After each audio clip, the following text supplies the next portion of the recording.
Hello, আসসালামু আলাইকুম listener, কেমন আছেন সবাই? আশা করি ভালো আছেন। দেশ ও দেশান্তরে বাইরে থেকে যারা শুনছেন আমাদের নিয়মিত ভয়ের ঘটনাগুলো, তাদের সবাইকে স্বাগতম আমাদের ভূত পোকা ইউটিউব চ্যানেলে। আপনাদের সাথে যদি অতিপ্রাকৃত ঘটনা ঘটে থাকে তাহলে অবশ্যই আমাদেরকে শেয়ার করতে পারেন ইমেইলের মাধ্যমে bhootpoka@gmail.com এর মাধ্যমে ইমেইল করতে পারেন। আপনার ঘটনাটি অডিও রেকর্ড করে পাঠাতে পারেন এবং লিখেও পাঠাতে পারেন। ঘটনাটি ঘটে আমার সাথে ও এক প্রকার আমার সামনে। আমি পারভেজ আহমেদ পলাশ। আমি এই আবহাওয়া টিমের চেয়ারম্যান।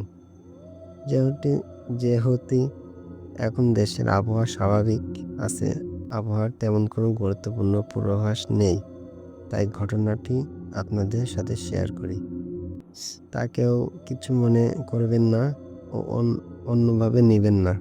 ঘটনাটি 100% সত্য ও আমার সামনে ঘটা।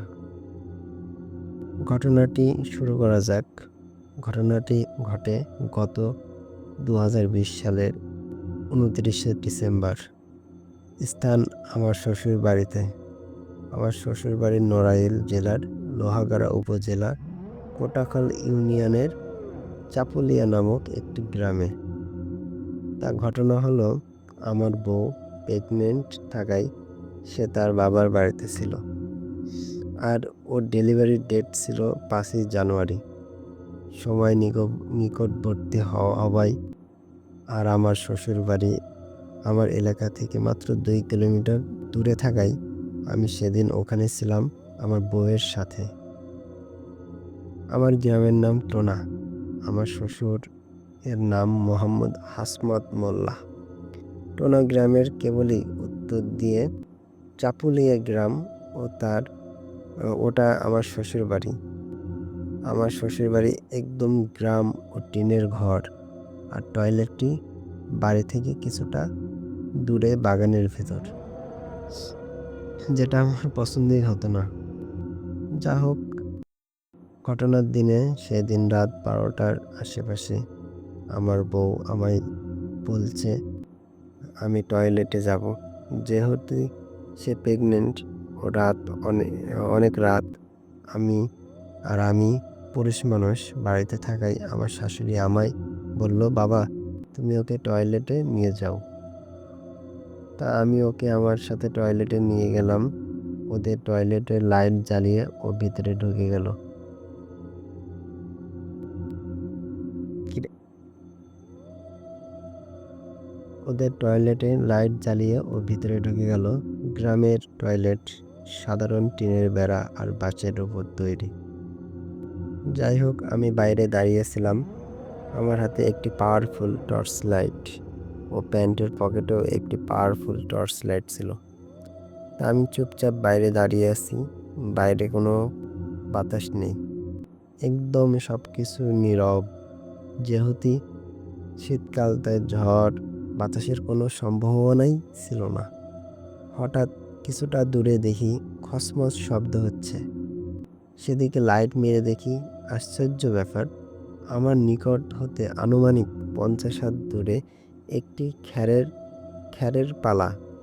গ্রামে খ্যারের পালা বলতে বোঝায় ধান গাছ থেকে ধান আলাদা করার পর ধান গাছের অবশিষ্ট অংশ, যেগুলো গ্রামের প্রায় সকল বাড়িতেই দেখা যায়, যা সবাই পালা বা গাদা দিয়ে রাখে, যেখান থেকে প্রতিদিন অল্প অল্প করে নিয়ে গরুকে খাওয়ায়। যাই হোক, আমি লাইট মেরে স্পষ্ট দেখছি ওখানে কেউ নেই। অথচ খ্যারের পালা থেকে একটা একটা মানে একা একটা কিছু খ্যার গোল হয়ে বের হয়ে যাচ্ছে। মনে হচ্ছে কোনো মানুষ সেগুলো বের করছে, অথচ সেখানে কেউ নেই। আর সাথে কিছু শুকনো মেহগনি গাছের পাতা ওখানে একসাথে গোল করে ঘুরছে। সবকিছুই ঘটেছে আমার কিছুটা সামনেই, অথচ বাইরে কোনো বাতাস নেই। হঠাৎ দেখি সেই খ্যার ও পাতাগুলি গোল পাকিয়ে বের বের বড় হতে লাগলো ও বেশ উপরে উঠতে লাগলো। এক পর্যায়ে বেশ শব্দ হতে লাগলো এখন দেখি সেগুলো বেশ বড় হয়ে ঘুরতে ঘুরতে আমার দিকে আসছে। ও আসার পথে ছোট ছোট গাছ ও গাছের ডালপালা ভাঙতে ভাঙতে আসছে। এতে বেশ শব্দ হচ্ছে। আমি এখন কি করব মাথায় আসছে না। পাশে টয়লেট, আমার বউ, প্রেগনেন্ট বউ।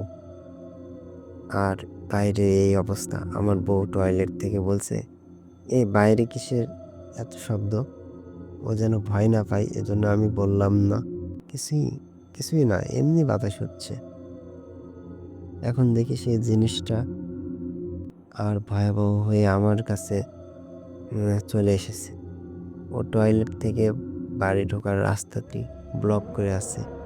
ও ক্রমশ আমার দিকেই আসছে। একটু পরে দেখি আমার দিকে নয়, টয়লেটের দিকে যাচ্ছে সেটা। আমি বুঝতে আর বাকি রইল না, ওইটা নিশ্চয়ই আমার বউয়ের পেটে থাকা আমার বাচ্চাকে ক্ষতি বা মেরে ফেলার জন্যই আসছে, বা আমার বউয়ের ক্ষতি করার জন্য আসছে। আমায় গালে অলরেডি ঠান্ডা বাতাসে ঝাপটা লাগা শুরু করছে বেশ জোরে। কি আশ্চর্য ব্যাপার, আশেপাশে যেন বাতাস নেই, শুধুমাত্র ওখানে খড় পাতা ঘুরছে ও গাছের ডালপালা ভাঙছে, অথচ ভেতরে কিছুই দেখা যাচ্ছে না। যেহেতু টয়লেটের দরজার ভেতর থেকেই লক ছিল না, আমি আমি দেরি না করেই টয়লেটে ঢুকে গেলাম। ততক্ষণে আমার বউ উঠে দাঁড়িয়ে পড়েছে, ও বাইরে আসবে।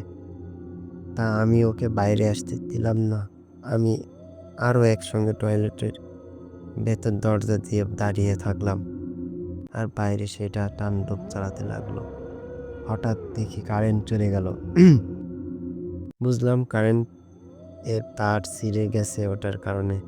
যেহেতু আমার কাছে বড় পাওয়ারফুল টর্চ লাইট ছিল, সমস্যা হলো না। এক পর্যায়ে দেখি সেটা টয়লেটের পেছন দিয়ে টয়লেটে আঘাত আঘাত করছে।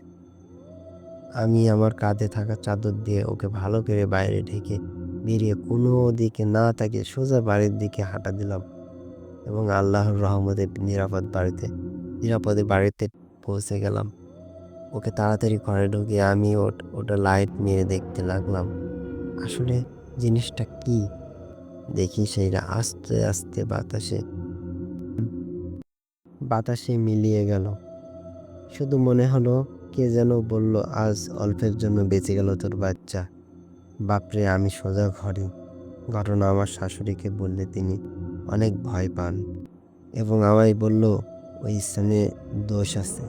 তা শুনে তাকে একটু রাগারাগি করলাম, কারণ আমি আগেই জানলে ওকে এই গভীর রাতে ওখানে নিতাম না। যা হোক, রাতভর আমরা কেউ ঘুমালাম না।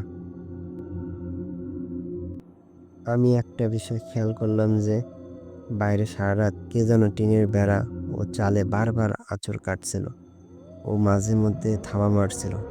বাইরে প্রচুর শব্দ, গাছপালা ভাঙচুরের শব্দ হচ্ছিল। ভোরে ফজরের আজান দেবার সাথে সাথে সব নীরব। তখন আমরা একটু ঘুমালাম। সকাল 9টায় উঠে দেখি সবকিছু ঠিক আছে। কোনো গাছের ডালপালা ভাঙা দূরের কথা, এতটা মরা পাতাও পড়েনি। এই একটা অবস্থা বছর এই একটা অবস্থা। আমি আমার শ্বশুরকে বললাম, যথেষ্ট হয়েছে। আমি আমার বউকে আর এখানে এক মুহূর্তে রাখবো না। যেই কথা সেই কাজ। একেবারে ওখান থেকে ডাইরেক্ট বড়দিয়া হাসপাতালে। এর 7 দিন পর 5ই জানুয়ারি 2021 সালে আমার একটা কন্যা সন্তান হয়। যাই হোক, আমি বুঝতে পারলাম না সেদিন রাতে কি হয়েছিল। ওটা ওটা কোনো মিনি টর্নেডো ছিল কিনা তারও কোনো রেকর্ড পাইনি। আর ওই দিন টর্নেডো তৈরি হবার মতো দেশে কোনো পরিবেশও ছিল না। আর টর্নেডো হলে তো গাছের ডালপালা ভাঙা পাওয়া যেত। যাই হোক, 4 বছর গত হলো, এখন ওই ঘটনার সমন্বয়ে কিছুই জানা যায়নি। তবে আমি আমাদের গ্রামের বড় হুজুর মাওলানা মওদুদ ভাইকে ঘটনা খুলে বললে তিনি আমায় বলেন, ওটা হয়তোবা কোনো দুষ্ট জিন ছিল, যেটা হয়তোবা তোমার বাচ্চার কোনো ক্ষতি করতে চাইছিল, কিন্তু আল্লাহর রহমতে সেইটা পারেনি। তবে ওকে সাবধানে রাখবে এবং পরবর্তীতে শ্বশুর বাড়িতে গেলে রাতে একা টয়লেটে যেতে দেবে না, সাথে একজনকে রাখবে। আমি অবশ্যই এই নিয়মটি ঠিক রেখেছি।